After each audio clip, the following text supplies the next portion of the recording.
ವೀರಶೈವ ಲಿಂಗಾಯತ ಸಮಾಜವನ್ನು ಸಂಘಟನಾತ್ಮಕವಾಗಿ ಸಂಚರಿಸುವ ವೀರಶೈವ ಲಿಂಗಾಯತ ಮಹಾಸಭಾದ ಉದ್ದೇಶವಾಗಿದ್ದು, ಸಮಾಜದ ಒಗ್ಗಟ್ಟಿನಲ್ಲಿಯೇ ನಮ್ಮ ಬಲವಿದೆ ಎಂದು ವೀರಶೈವ ಲಿಂಗಾಯತ ಮಹಾಸಭಾದ ರಾಷ್ಟ್ರೀಯ ಅಧ್ಯಕ್ಷ ಸಚಿವ ಈಶ್ವರ್ ಖಂಡ್ರೆ ಅವರು ತಿಳಿಸಿದ್ದಾರೆ. ಕಮಲಾಪುರ ಬಸವ ಜಯಂತಿ ಉತ್ಸವ ಸಮಿತಿ ವತಿಯಿಂದ ಶುಕ್ರವಾರ ಆಯೋಜಿಸಿದ ಅಭಿನಂದನಾ ಸಮಾರಂಭದಲ್ಲಿ ಶಾಸಕ ಸಚಿವ ಈಶ್ವರ್ ಖಂಡ್ರೆ ಮಾತನಾಡಿದರು. ವಿಶ್ವದೆಲ್ಲೆಡೆ ಹರಿದು ಬಂಚಿ ಹೋದ ವೀರಶೈವ ಲಿಂಗಾಯತರನ್ನು ಒಗ್ಗೂಡಿಸಿ ಸಮಾಜದ ಅಭಿವೃದ್ಧಿಗೆ ಶ್ರಮಿಸಲಾಗುವುದು. ಸಮಾಜದಲ್ಲಿ ಶ್ರೀಮಂತರಿಂದ ಬಡವರ ಸಹಾಯ ಆಗಬೇಕು. ಈ ನಿಟ್ಟಿನಲ್ಲಿ ಕಲಬುರಗಿಯಲ್ಲಿ ವೀರಶೈವ ಲಿಂಗಾಯತ ವಸತಿ ನಿಲಯ ಸೇರಿದಂತೆ ಅನೇಕ ಶೈಕ್ಷಣಿಕ ಅಭಿವೃದ್ಧಿ ಪರ ಕಾರ್ಯ ಕೈಗೊಂಡಿದ್ದೇವೆ ಎಂದರು. ಈ ಸಂದರ್ಭದಲ್ಲಿ ಕೆಕೆಟಿಸಿ ಅಧ್ಯಕ್ಷ ಅರುಣ್ ಕುಮಾರ್ ಪಾಟೀಲ್, ಜಸ್ಕಾಂ ಅಧ್ಯಕ್ಷ ಪ್ರವೀಣ್ ಅರ್ವಾಳ್, ಮಹಾಸಭಾ ಜಿಲ್ಲೆಯ ಘಟಕದ ಅಧ್ಯಕ್ಷ ಶರಣಕುಮಾರ್ ಮೋದಿ, ಸಂತೋಷ್ ಪಾಟೀಲ್, ಬಸವ ಜಯಂತಿ ಉತ್ಸವ ಸಮಿತಿ ಗೌರವಾಧ್ಯಕ್ಷ ರಾಮಲಿಂಗ ಚಿಕ್ಕೋಡ, ಅಧ್ಯಕ್ಷ ಗುರುಪಾದಪ್ಪ ಮಾಟೂರ್, ಕಾರ್ಯದರ್ಶಿಗಳಾದ ಸಿದ್ದು ಕಶೆಟ್ಟಿ, ಶಿವಶರಣ ದೋಶೆಟ್ಟಿ, ಚನ್ನವೀರಪ್ಪ ಅರಸೂರ್, ಖಜಾಂಚಿ ವಿಜಯಕುಮಾರ್ ಮಾಟೂರ್, ಅಮೃತಪ್ಪ ದೋಶೆಟ್ಟಿ, ಬಸವರಾಜ್ ಮಠಪತಿ ಸೇರಿದಂತೆ ಅನೇಕರು ಹಾಜರಿದ್ದರು. Shashi Patil, RJ32 Kannada news, Kamalapur.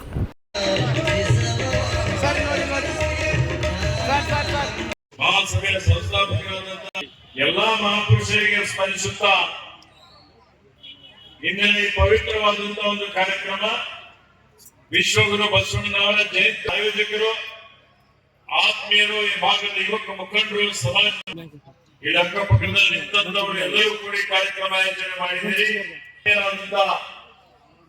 ನಮ್ಮ ಈ ಭಾಗದ ಪ್ರಮುಖ ಮುಖಂಡರುಗಳಾದ ಮಾನ್ಯ ಅರುಣ್ ಪಾಟೀಲ್ ಅವರೇ, ಮಾನ್ಯ ಪ್ರವೀಣ್ ಅರ್ವಾಳ್ ಅವರೇ, ಮಾನ್ಯ ಕಿರಣ್ ದೇಶಮುಖ್ ಅವರೇ,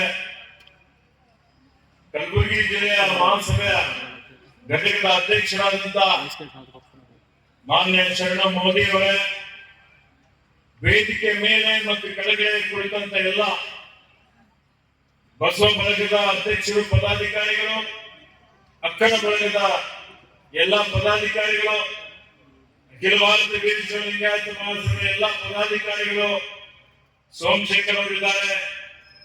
ಹಾಗೆ ಅನಂತ ಶರಣ ಕಾರ್ಯಕ್ರಮ ಆಯೋಜನೆ ಮಾಡಿದ್ದೀರಿ. ಬಹಳ ದಿವಸ ಸಿದ್ಧತೆ ಮಾಡಿದ್ದೀರಿ, ತಯಾರಿ ಮಾಡಿದ್ದೀರಿ. ಇದಕ್ಕಿಂತ ಪೂರ್ವದಲ್ಲೂ ನನಗೆ ಆಹ್ವಾನ ಮಾಡಿದ್ದೀನಿ, ನನಗೆ ಬರ್ಲಿಕ್ಕೆ ಆಗಿರಲಿಲ್ಲ. ಗುರು ಅವರು ಬಂದು ಈ ಕಾರ್ಯಕ್ರಮಕ್ಕೆ ಬರಲೇಬೇಕು ಅಂತ ಹೇಳಿದ್ದಕ್ಕಾಗಿ ವಿಶೇಷವಾಗಿ ನಾಳೆ ಮತ್ತೆ ನನಗೆ ಈಗ 11 ಗಂಟೆ ವಿಮಾನದ ಮುಖಾಂತರ ಬೆಂಗಳೂರಿಗೆ ಹೋಗಬೇಕಾಗಿದೆ, ಬೆಳಗ್ಗೆ ಚಿಕ್ಕಮಗಳೂರಿಗೆ ಹೋಗಬೇಕಾಗಿದೆ. ನಾನು 6:30ಕ್ಕೆ ಬಂದು 7:30ಕ್ಕೆ ಹೋಗ್ತೀನಿ ಅಂತ ಹೇಳಿದ್ದೆ. ಇವತ್ತು ಪ್ರಕೃತಿ ಯಾವಾಗ ಹೇಳಿಕೆ ಆಗಲ್ಲ, ಮಳೆ ಬಂತು, ಸ್ವಲ್ಪ ವಿಳಂಬ ಆಯಿತು. ಆದಾಗ್ಯೂ ಈಗ ನೀವೆಲ್ಲ ಇಷ್ಟೊಂದು ಪ್ರೀತಿಯಿಂದ, ಅಭಿಮಾನದಿಂದ ಈ ಒಂದು ಪವಿತ್ರವಾದಂತಹ ಕಾರ್ಯಕ್ರಮದಲ್ಲಿ ಭಾಗವಹಿಸಿದ್ದೀರಿ. ಮತ್ತು ವಿಶೇಷವಾಗಿ ನನಗೆ ಅಭಿಮಾನದಿಂದ ಇವತ್ತು ಅಖಿಲ ಭಾರತ ವೀರಶೈವ ಲಿಂಗಾಯತ ಮಹಾಸಭೆ ರಾಷ್ಟ್ರೀಯ ಅಧ್ಯಕ್ಷನಾಗಿದ್ದಕ್ಕಾಗಿ ಸನ್ಮಾನವನ್ನು ಇಟ್ಕೊಂಡಿದ್ದೀರಿ. ಈ ಸನ್ಮಾನ ಏರ್ಪಾಡು ಮಾಡಿದಂತವರಿಗೆ, ಸನ್ಮಾನ ಮಾಡಿದಂತವರೆಲ್ಲರಿಗೆ ನನ್ನ ಪರವಾಗಿ, ಮಹಾಸಭೆ ಪರವಾಗಿ ನಿಮ್ಮೆಲ್ಲರಿಗೆ ಧನ್ಯವಾದಗಳನ್ನು ಅರ್ಪಿಸ್ತಾ ಇದ್ದೇನೆ.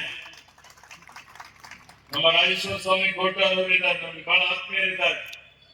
ಆತ್ಮೀಯ ಬಂಧುಗಳೇ, ಏನು 12ನೇ ಶತಮಾನದಲ್ಲಿ ವಿಶ್ವಗುರು ಬಸವಣ್ಣನವರು ಸಮಾಜ ಧಾರ್ಮಿಕ ಇದೆ ಪಕ್ಕದಲ್ಲಿ ಬಸವಕಲ್ಯಾಣ ನಮ್ಮ ಜಿಲ್ಲೆ ಅವರ ಕಾರ್ಯಕ್ಷೇತ್ರವನ್ನಾಗಿ ಮಾಡಿಕೊಂಡು ಜಗತ್ತಿಗೆ ಮಾದರಿಯಾದಂತಹ ಭೂತನ ಭವಿಷ್ಯತ್ವ ಅನ್ನುವಂತಹ ರೀತಿಯಲ್ಲಿ ಒಂದು ವೈಜ್ಞಾನಿಕ ಇವತ್ತು ಅವರೇನು ಸ್ವಾತಂತ್ರ್ಯ, ಸಮಾನತೆ ಇರಬಾರದು.